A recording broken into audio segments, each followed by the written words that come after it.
कहना चाहेंगे जनाब आप तमाम संगीत के चाहने वाले दोस्तों के लिए कि क्या करिश्मा है कुदरत की, कौन किसके करीब होता है। क्या करिश्मा है कुदरत की, कौन किसके करीब होता है। विवाह उन्हीं से होता है जहां जिसका नसीब होता है। चलिए, बहुत अच्छी बात है। हम कलाकारों को भी बहुत अच्छा लगता है जब मैं अपनी पब्लिक से मिलती हूँ। आप सभी माताएं बहनों ने मेरे छठ के गानों को आप लोगों ने सुपर हिट बनाया। आप सभी का प्यार आशीर्वाद पूरे बिहार वासियों का मुझे हमेशा ही मिलता है। तो आइए, एक गाना जो बहुत ही ज़्यादा लोकप्रिय हुआ है वो मैं आप लोगों के साथ शेयर करना चाहूँगी, भोजपुरी गाना।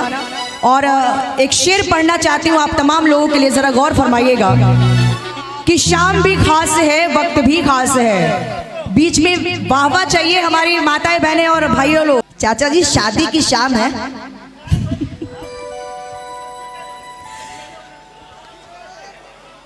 शाम भी खास है, वक्त भी खास है। शाम भी खास है, वक्त भी खास है। मुझको एहसास है, तुझको एहसास है। शाम भी खास है, वक्त भी खास है। मुझको एहसास है, तुझको एहसास है। इससे ज्यादा मुझे और क्या चाहिए, इससे ज्यादा मुझे और क्या चाहिए। मैं तेरे पास हूँ, तू मेरे पास है। तालियां भाई साहब, आवाज नहीं आ रही है। जोरदार ताली। ये बात, आइए सुनते हैं प्यारा संगीत आपके लिए। अच्छा, मैं चाहूंगी इस गाने में प्लीज आप लोग थोड़ा आगे आ जाइए, क्योंकि चाचा जी को आप लोग दिखाई नहीं दे रहे हैं। आप लोग थोड़ा आगे आ जाइए इस गाने में, क्योंकि ये गाना आप लोग के ऊपर डेडिकेटेड है। Please come on the stage. चाचा जी को दिखाई नहीं। चाचा जी आप खुश हैं? ये सारे आगे आ गए। चल आ जाइए। आप डांस करती हैं? थोड़ा सा आज तो डांस करना होगा। हाँ बिल्कुल बिल्कुल, ठीक है। आपको भी देखते हैं कि दोनों में कितना दम है, ठीक है।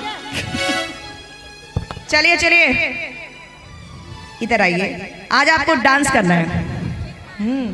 रेडी, 1 2 3 4।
छुप छुप